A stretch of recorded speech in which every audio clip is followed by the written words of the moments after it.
अमित शाह का मिशन बंगाल का आज दूसरा दिन है। शाह एक और ममता बनर्जी पर हमलावर हैं, तो दूसरी ओर बंगाली अस्मिता के जरिए भी बंगाल के लोगों के दिलों को वो जीतना चाहते हैं और इसलिए अमित शाह बंगाल से आने वाले महापुरुषों को लगातार याद कर रहे हैं।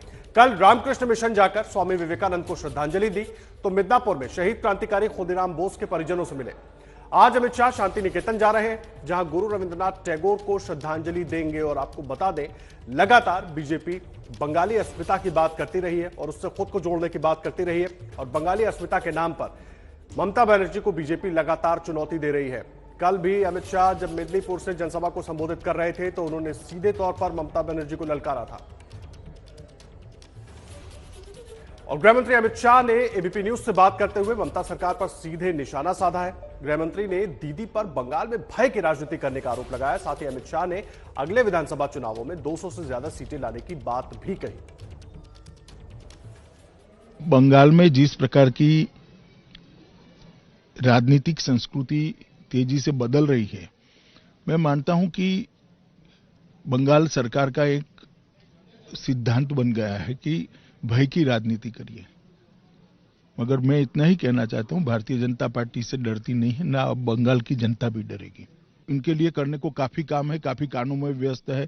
टोलबाजी इकट्ठा करना, हिंसा कराना, भ्रष्टाचार करना, भतीजे को सीएम बनाने की योजना बनाना, बहुत सारे काम ममता दीदी के पास है। परंतु जो पैसा और जो योजना मोदी जी भेज रहे हैं, ये किसान परिवार है, आप पूछ लीजिए 6,000 रुपया मिला है मोदी जी ने भेजा। वो हम तो इतना कहते, कम से सिर्फ बाधा मत बनिए। आप नहीं करोगी वो तो हमें मालूम है, परंतु आप बाधा तो मत बनिए। जो करता है उसको करने दीजिए। अगर उनके मन में भय है कि नरेंद्र मोदी जी बंगाल की जनता में लोकप्रिय हो जाएंगे, इसलिए वो योजनाओं को रोकती है। उनको मालूम नहीं वो लोकप्रिय है ही, बंगाल की जनता उन पर भरोसा करती है। इसीलिए लोकसभा में 18 सीटें दे दी और विधानसभा में जब मशीन खुलेंगे तब देख लेना 200 से ज्यादा सीटों पर कमल खिलने वाला है और पूर्ण बहुमत की भारतीय जनता पार्टी की सरकार बनी। मैं तो एबीपी के माध्यम से बंगाल की जनता को अपील करने आया हूं कि आपने कांग्रेस को खासा समय 3 दशक दे दिए, करीब करीब 3 दशक आपने कम्युनिस्टों को भी दे दिए, 1 दशक ममता दीदी को दे दिया। एक बार भारतीय जनता पार्टी को मौका दीजिए, हम बंगाल को सोनार बांग्ला बनाकर रहेंगे। देखिए, अमित शाह के दौरे का दूसरा दिन है और अब से कुछ देर में वो शांति निकेतन पहुंचेंगे बोलपुर में। और हमारे साथ हमारे सहयोगी नीरज पांडे जुड़े हुए हैं, ऋत्विक मंडल जुड़े हुए हैं और जनसत्ता मुंबई के पूर्व संपादक प्रदीप सिंह जी भी हमारे साथ जुड़े हुए हैं। सबसे पहले नीरज, मैं आपका रुख करूंगा। अमित शाह ने कल जब आपसे बात की, उन्होंने किस तरीके से बंगाली अस्मिता को जोड़ना है वो बताया, क्या बीजेपी का लक्ष्य है वो बताया। सवाल यह है, वो पार्टी जिसके पिछले विधानसभा चुनाव में 3 सीटें थी, एक बड़ी चुनौती टीएमसी को देती नजर आ रही है और बंगाली अस्मिता के नाम पर वो भी। देखिए, सबसे बड़ी समस्या भी यही है कि भारतीय जनता पार्टी, अगर पूरे बंगाल की आप बात करें तो 74,000 बूथ होते हैं। भारतीय जनता पार्टी ने पिछले 2 वर्षों में करीब 65,000 ऐसे बूथ हैं जहां पर अपने बूथ अध्यक्ष खड़े कर दिए हैं या बूथ में अपने कार्यकर्ता खड़े कर दिए हैं। दरअसल यहीं से ये लड़ाई शुरू होती है, क्योंकि बूथ में जब कोई एक स्थापित पार्टी के सामने कोई चैलेंज बन के या चुनौती बन के खड़ा होता है, तो जाहिर सी बात है वहां रार शुरू होती है। भारतीय जनता पार्टी ने चूंकि अपना विस्तार करना था, इसलिए उन्होंने बूथ मैनेजमेंट को सुधारने का प्रयास किया, क्योंकि जहां जहां चुनाव आप लड़ते हैं, अगर बूथ में आपका लड़ने वाला कोई नहीं, बूथ में आपका बस्ता उठाने वाला कोई नहीं है, तो वहां पर आप चुनाव नहीं जीत सकते। तो भारतीय जनता पार्टी का सबसे पहला काम यही होता है कि जिस भी राज्य में चुनाव लड़ने जाते हैं वहां सबसे पहले अपने बूथ को मजबूत करते हैं। तो असली लड़ाई जो है, जो इसी बात की है। टीएमसी की तरफ से ऐसा आरोप है भारतीय जनता पार्टी का भी कि टीएमसी के लोग इसलिए भी उन पर हमला कर रहे हैं क्योंकि वो अपना काम करना चाहते हैं, राजनीति करना चाहते हैं, और लोकतंत्र में राजनीति का अधिकार सबको है। तो यही असली लड़ाई है और यही कारण माना जा रहा है दोनों पार्टियों के बीच में जो टशन चल रहा है। एक को अपने सत्ता बचाए रखने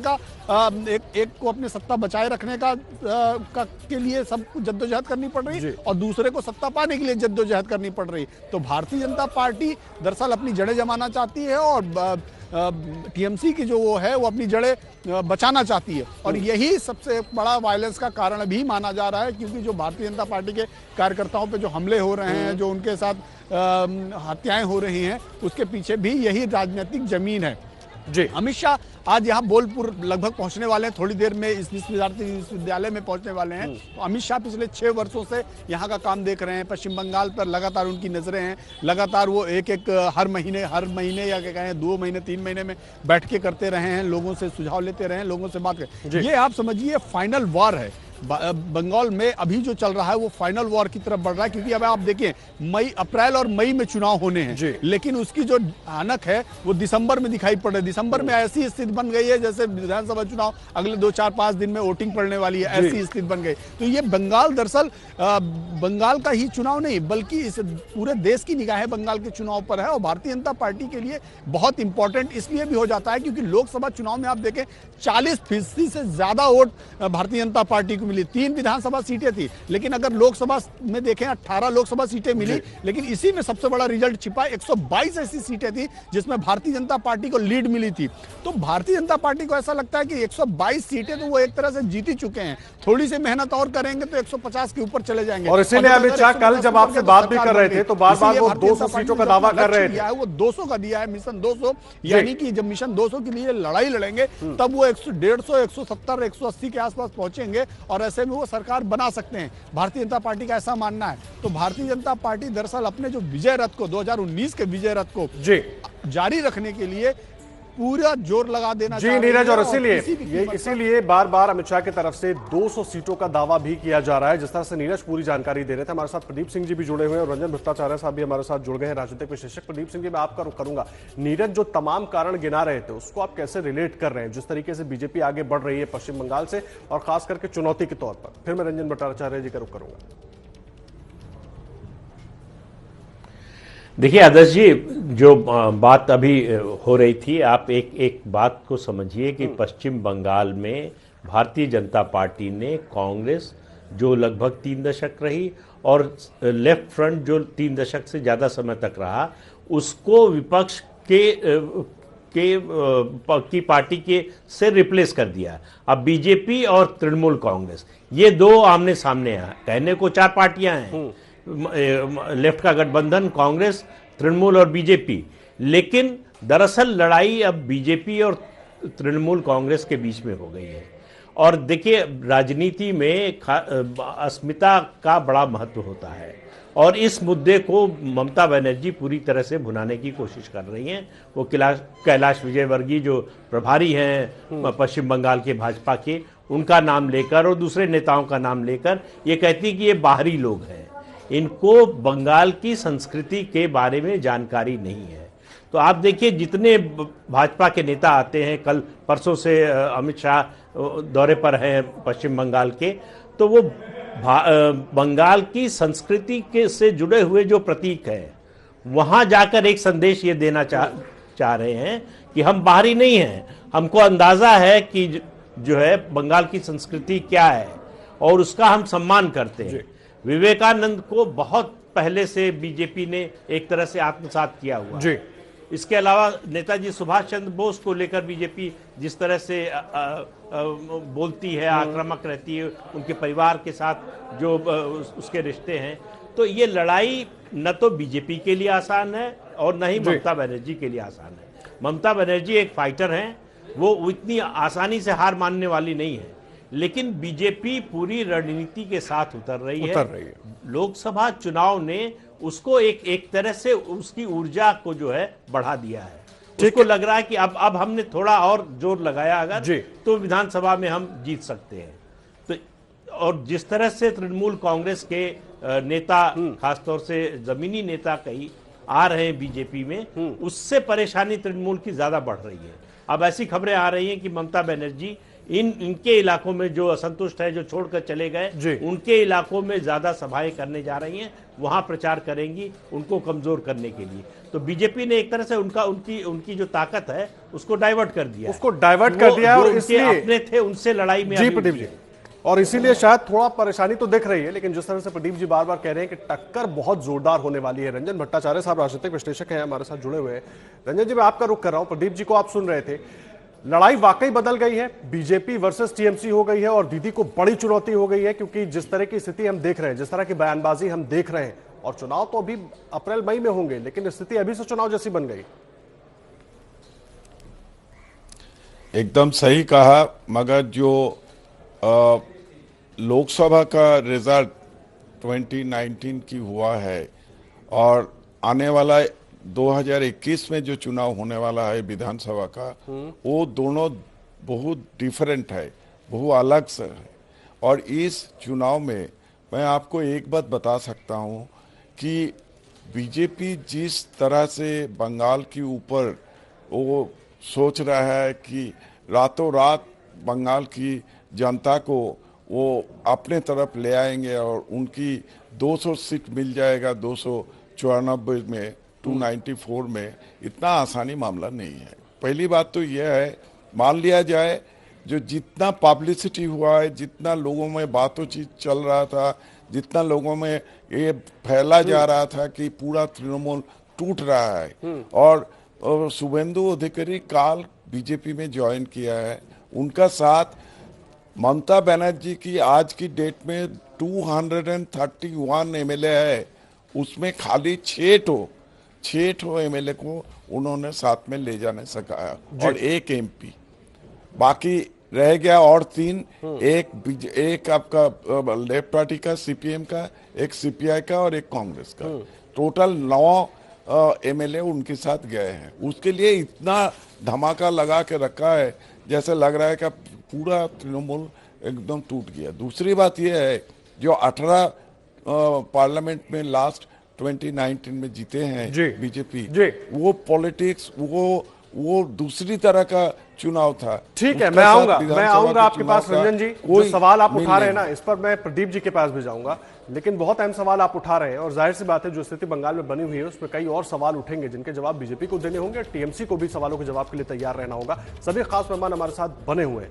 देखिए, अमित शाह ने कल पश्चिम बंगाल के 42 नेताओं को पार्टी में शामिल करवाया, जिसमें ममता के बेहद करीबी और राज्य के ताकतवर नेता शुभेंदु अधिकारी भी थे।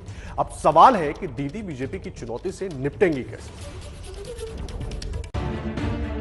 का तो कोई विकास नहीं हुआ, यहाँ पर टोलबाजी बढ़ गई, गुंडों को शरण मिली, यहाँ पर तृणमूल कांग्रेस को उखाड़ कर फेंक देंगे। मेरे साथ बोलिए, जय श्री राम, जय श्री राम, जय जय श्री राम। আপনারা হচ্ছেন সবচেয়ে বড় corrupted political party, not only in India, India ना सारा विश्व। क्या ममता बीजेपी के सामने हार मान लेंगी? क्या शाह नीति के सामने ममता चुनाव से पहले ही हथियार डाल देंगी? क्या ममता बीजेपी के चुनावी चक्रव्यूह में फंस रही है? इन सवालों का जवाब तो आने वाले वक्त में मिलेगा, लेकिन ममता के समर्थक हों या विरोधी, इस बात को अच्छी तरह जानते हैं कि वो हार मानने वालों में से नहीं। ममता बनर्जी के खासम खास कल्याण बनर्जी कह रही हैं कि 2021 चुनाव में भी ममता लहर चलेगी। 2021 में ममता जी जब 220 का सीट से ज्यादा सीट लेके चीफ मिनिस्टर होंगे, यही लोग फिर घूम के आके तृणमूल में ज्वाइन करने के लिए कोशिश करेंगे, ये भी बात लिख लीजिए। दरअसल ममता ने बीजेपी को घेरने के लिए रणनीति बनाई है, जिसके मुताबिक ममता की पहली रणनीति है कि शुभेंदु और बाकी बागी नेताओं को उनके गढ़ में ही घेरा जाए, उनके ग्रामीण वोट बैंक में सेंध लगाई जाए। दीदी का प्लान शुभेंदु के पूर्व मिदनापुर पर खास ध्यान देने का है। जिले में 350 ब्लॉक और 70 डिवीजन हैं। इन सभी डिवीजन में कार्यकर्ता सम्मेलन आयोजित करने की भी तैयारी में है। पार्टी की सबसे बड़ी बगावत के बाद ममता नए चेहरों की तलाश में है। ममता और उनके सिपह सलार अब शुभेंदु और बागियों पर हमला तेज करेंगे और इसकी शुरुआत भी हो गई है। बीजेपी शुभेंदु अधिकारी को साथ लाने को बड़ा दांव बता रही है, तो टीएमसी समर्थक कह रहे हैं शुभेंदु के पार्टी छोड़ने का टीएमसी पर कोई असर नहीं पड़ेगा। टीएमसी समर्थकों ने शुभेंदु के जाने पर जश्न मनाया। इतना बड़ा लीडर शुभेंदु अधिकारी नहीं है तो 2016 में क्यों हारा, 2001 में क्यों हारा, 2004 में क्यों हारा? क्या आइडियोलॉजी है उनका? 2014 में एमपी होने का बाद उन्होंने मिनिस्टर होने के लिए छोड़ के, एमपी सीट छोड़ के मिनिस्टर बनने के लिए आया है। कितना ग्रीडी होना पड़ता है। तो ये आदमी को कौन विश्वास करेगा? कौन विश्वास करेगा? ममता बनर्जी ताबड़तोड़ रैलियां कर रही हैं। अगले महीने से चुनावी रण में पूरी तरह उतरने के मूड में हैं। वैसे भी अब हर रैली में ममता बीजेपी पर हमलावर है। ममता अच्छी तरह जानती है कि कांग्रेस और लेफ्ट नहीं, अब की बार लड़ाई उस पार्टी से है जिसका कुछ सालों पहले तक इस राज्य में कोई वजूद नहीं था, लेकिन अब वो सत्ता के शिखर पर चढ़ने के लिए जी जान से जुटी है। ममता इस चुनाव को बाहरी बनाम बंगाली लाइन पर लड़ना चाहती है और हर हाल में जीतना चाहती है। পাড়ায় পাড়ায় আরএসএস ঢুকিয়ে দিয়েছে। এই আরএসএস কারা? বহিরাগত গুন্ডা। কুচবিহারে আপনার ভোটার লিস্ট থেকে নাম বাদ দিচ্ছে এনপিআর এর নামে, এনআরসির নামে, আর এখানে এসে আপনাদের বলছে বিজেপি কে ভোট দাও, হিন্দু নরা মুসলমান, ওই জিজ্ঞাসা কোনজন? এই আরএসএস এর গুন্ডারা এরা কারা? কিছু আরএসএস এর নামে চলে এসছে, হিন্দু ধর্ম শেখাচ্ছে। আমি স্বামী বিবেকানন্দের হিন্দু ধর্ম বিশ্বাস করি, আমি রামকৃষ্ণ পরমহংসদেবের হিন্দু ধর্ম বিশ্বাস করি, আমি আরএসএস এর ঘৃণ্য হিন্দু ধর্ম বিশ্বাস করি না। ममता बनर्जी शुरू से ही बीजेपी के बड़े नेताओं के बंगाल दौरे पर सवाल उठा रही है। ममता ईंट का जवाब पत्थर से देने को बेकरार हैं।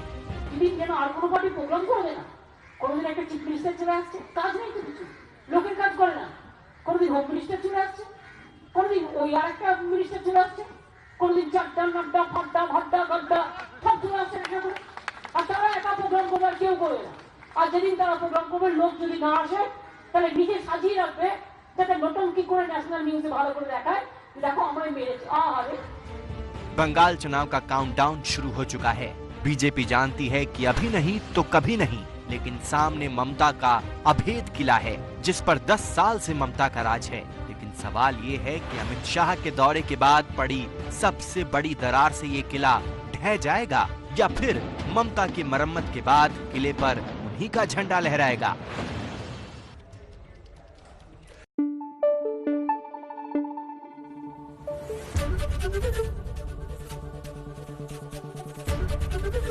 एबीपी न्यूज आपको रखे आगे।